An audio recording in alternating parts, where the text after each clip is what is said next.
I got so much motherfucking design on right now. Break it down, bring it back, make it clap. I got 3 old thoughts, new guap, wear that thing. Bitches on my line, and you know they come straight. Hold up, what it not, 45, scope it cash like whoa. How you fucking with these hoes up?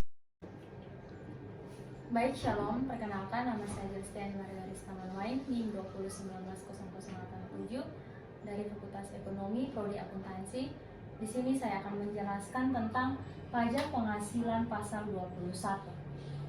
Nah, kita ketahui bahwa PPh pasal 21 atau pajak penghasilan 21 adalah sebuah pajak yang dikenakan terhadap pendapatan yang diterima oleh wajib pajak orang pribadi.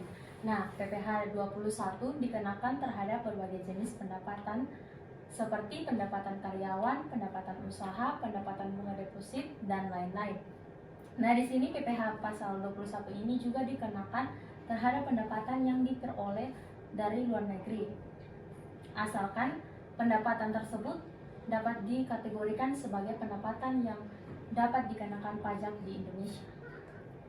Nah, kita bisa ketahui bahwa penghasilan tidak kena pajak atau bisa disebut dengan PTKP adalah singkatan dari penghasilan tidak kena pajak. Nah, PTKP merupakan batas minimum penghasilan yang tidak dikenakan pajak penghasilan bagi warga negara Indonesia. Di sini PTKP ini ditetapkan berdasarkan Undang-Undang Nomor 36 Tahun 2008 tentang pajak penghasilan. Jika pendapatan seseorang melebihi PTKP, maka pendapatan tersebut akan dikenakan pajak penghasilan. Di sini kita bisa lihat bahwa ada daftar-daftar tarif-tarif. Di sini ada 54 juta itu PTKP bagi wajib pajak orang pribadi dan 4.500.000 PTKP bagi wajib pajak berstatus menikah. Nah, di sini tambahan 4.500.000 untuk setiap keluarga saudara atau anak kandung yang menjadi tanggungan maksimal itu 3 orang. Nah, di sini 54 juta untuk seorang istri yang penghasilan digabung dengan suami, maka PTKP bertambah.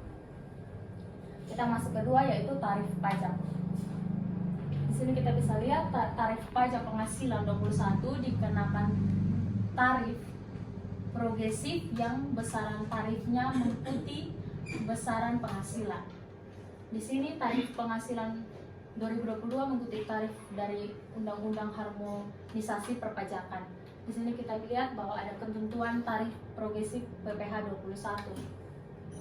Di sini ada 5% penghasilan kena pajak hingga 60 juta per tahunnya. Di sini ada 15%, yaitu 60 juta sampai dengan 250 juta per tahunnya. Dan ada 25%, yaitu 250 juta sampai dengan 500 juta per tahunnya. Di sini juga ada 30%, yaitu dari 500 juta per tahun sampai dengan 5 miliar per tahun. Nah, di sini ada 35 juta. Baik, kita masuk dalam materi yang terakhir, yaitu nomor pokok wajib pajak atau NPWP.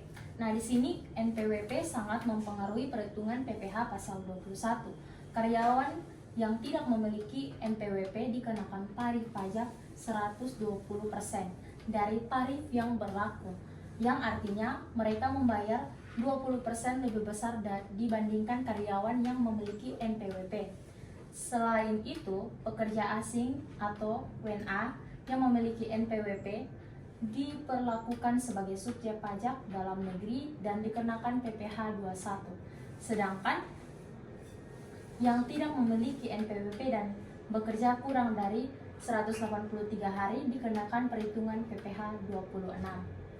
Baik, sekian hasil dari presentasi saya. Terima kasih.